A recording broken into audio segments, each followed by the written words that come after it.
Welcome back. You're listening to the discussion Innovation in Government, sponsored by Carahsoft on Federal News Radio, part of the Federal News Network. I'm your host, Jason Miller. My guest today is Jeff Riley, the Senior Director of the Americas Commercial Presales for Dell EMC. Jeff, before break, we talked a lot about kind of the current status, if you will, what software-defined networking is and how agencies are starting to use it. You brought up this idea of hyperconvergence, which is getting very popular, huge uptake in the recent months and years. Let's look forward a little bit. When we talk about SDN, you brought up storage and how popular SDN type of storage is because you can just turn up arrays. And then you also talked about it's not like the old days of Flash or the old days of having to kind of put a new box in there. So maybe talk about where storage is heading as it relates to software-defined technologies. Sure. I've been doing this a while, so we've always had that challenge of these spinning disks that move really slowly, and how can we access the data and get it out to our applications and things running in the compute layer as quickly as possible. So we came up with all sorts of ways to manipulate that, from caching schemes to protocols to host bus adapters and things like that. So it's always been about how can I make storage run as fast as the CPU or the memory. And the evolution of storage now is getting closer and closer to solving that gap, which is something we call NVMe, which is non-volatile memory express, as the pathway. And then the new storage technology is called storage class memory. So those two combined together are about to take us leaps and bounds where we are from today. And a great example of that might be, I took the Excella here, and in the days when you took the regional train, you had to stop, and then all of a sudden we had this express train that would get you from New York to DC in a much faster period of time, albeit I wish they could do it even quicker. It's a great example of where we're going with NVMe Express, although NVMe Express is going to give us a way to go from New York directly to DC with no stops at a much faster speed. And then we have something that we call NVMe done right, which is, hey, what if I want to run 1,000 of those express lines, and everybody could jump on a train and know you're immediately going to go from New York to DC in minutes, right? So that's the evolution of NVMe Express, is to get us faster, and it's going to replace things like iSCSI and other technologies that have been geared towards slower medium in the storage realm. I don't want to go too deep into the technology, but when you talk about this new type of storage, what's the difference? Is it's the disks are no longer spinning? Simplify it for me, but try to help me understand, or help the audience understand why this is such a big leaps and bounds. That's a great question. Quite frankly, it is exactly what you said. It's no longer storage spinning, right? I remember when I had a PC and I created a little disk volume in memory, and I could just write my file to it in split seconds. But the minute I turned off that PC, everything disappeared, right? And that's what we call volatile memory. Now, the evolution of NAND technology is now giving us memory that can retain its state, even when you power it off, like your iPod or your phone or whatever. Now we're going to have server data center class storage that will maintain its state but operate at memory speeds. And so consider that like the shuttle or the rocket that you want to drive down that express lane. So now you'll have both a high-speed rocket as well as an express lane that you could take it down at the same time. And what's the benefit of having that fast storage, that fast memory? Is it be able to access your data? Is it be able to manipulate the data? What's the benefit? It's speed and access. So longer does it. So let me just jump in. So speed and access, meaning and we talked about the tactical edge earlier a little bit. We talked about, let's say, something like DISA. If they're setting up a network for a warfighter, and that warfighter is in an austere environment in Afghanistan, and they're using this type of storage, that would allow them to get that critical data much more quickly and then manipulate that data much more easily than if they had to deal with the spinning disks. Yeah, absolutely. Okay. When you combine the speeds of the network now, like non-federal, we've got 5G coming out, so the connection between your device and where you are to the actual data is getting faster and faster. So that plus the amount of information that we need that disk to be much more quickly accessible. So that warfighter now is going to have a express lane right into the processing and the data that comes out of that processing being shot rapidly right to the device that they're on and made available to them faster than we've had in traditional technology, where you had kind of those stops along the line where you had to wait.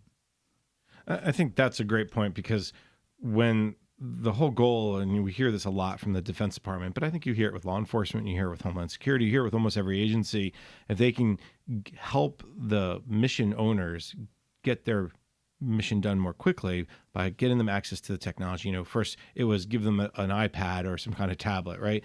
Then it was give them a Wi-Fi connection that they can get back to the data center. Now with the storage, it seems like that's the next step, this next part of the evolution of improving the way you work. Yeah, absolutely. When you consider that we're moving from in 2010 a zettabyte of data out there, in 2020 we're going to have 50 zettabyte of data. So the data explosion is massive, and so with more data means you've got to be able to have more rapid access. And so an example will be a virtual machine and an application will be able to reference a particular byte of data immediately instead of having to get a big block of data and pull out what it needs, like we did in the spinning disk days. All right, very cool. Then once we have all this access to this data, what do we need next, right? A little bit of artificial intelligence, machine learning, that's going to help us as well understand what's in that data says, where it is, how to find it, how to manipulate it. So talk about the impact of AI, ML on, if you will, data centers. Yeah, I mean, we mentioned before that we do things like modernize, automate, and transform. On the automate side, I just helped a large financial services customer where they needed to build out two large-scale data centers, but they needed to make it so that they could provision workloads, programmatically right out the gate. So, that capability of building automation in is a way to kind of respond to needs. When you look at AI and ML and the data explosion, now you have sensors and things generating data for you, and you quite frankly need to get more proactive.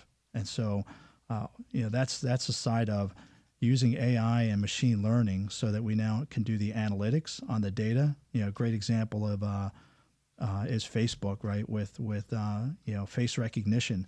When somebody has a photo posted and they're in Italy, all of a sudden you get an alert that says, "Hey, your friend is in Italy," right? So the machine learning and the AI start to do some predictive notifications and alerting, and can quite frankly turn that into automation in a autonomous manner for you. I think the goal is to turn AI into a human assist manner, so that now AI will come back and tell us things before we actually would have ever generated that knowledge on our own. And so that's the power of building AI. And I know that's a major initiative within the federal government, is everything we do within modernizing IT infrastructure and the agencies is going to be incorporating AI to some degree. And that could be everything from defense initiatives to give us more predictive analytics on the battlefield to, how do we now take and just automate and make things more, more rapidly accessible through healthcare. For example, healthcare analytics, that AI now can look at all the data and start to generate some conclusions and then notify you of potential risks or issues. The proactiveness of AI, I think, is really the key here. And that's where software defined comes in as well. Just to tag back to the beginning of our conversation, I hear a lot about security, right? And we can go down the security path, I'm sure. But if you can see that a certain port or a certain problem is happening or a piece of software has gone out of date, that's where the artificial intelligence can automatically patch that piece of software if a patch is available, or it can close a port if it's seen unusual traffic. I imagine the same thing happens from this side of the fence.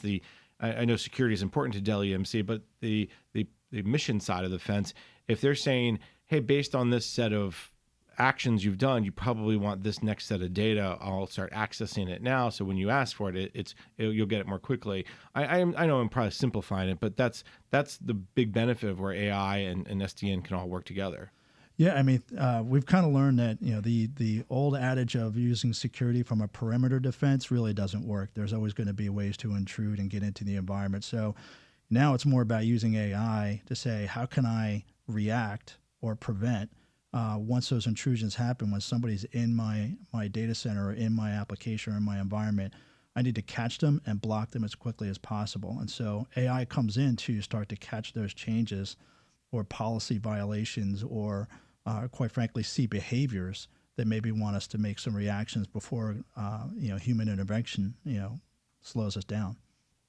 Looking forward, as customers are looking for AI, where is this in machine learning? Where is this in the software-defined technology world that we've been talking about?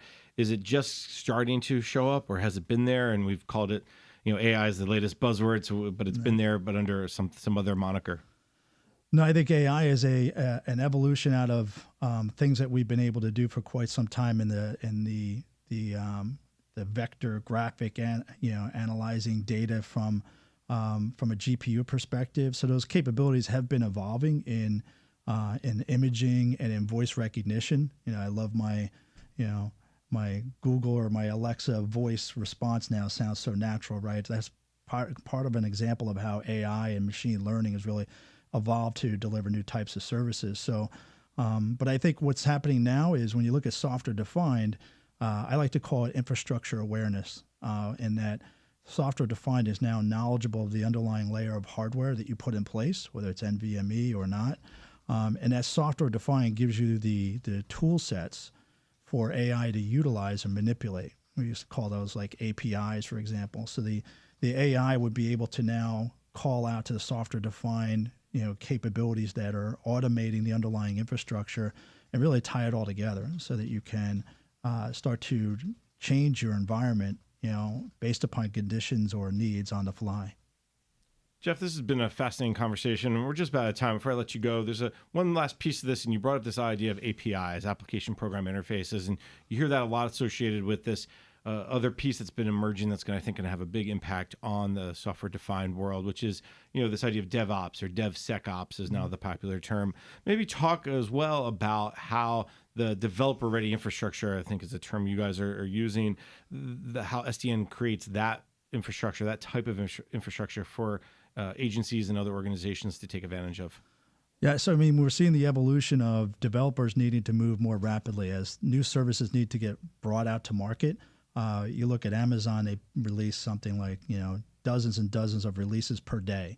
And so that's because the developers now using tools such as continuous integration and continuous development and iterating on their applications rapidly. And so in doing that, that's allowing us to bring, new services that actually leverage or bring AI to market. For example, Tesla, and they're rolling out new releases dynamically into a vehicle that's using AI that captures cameras and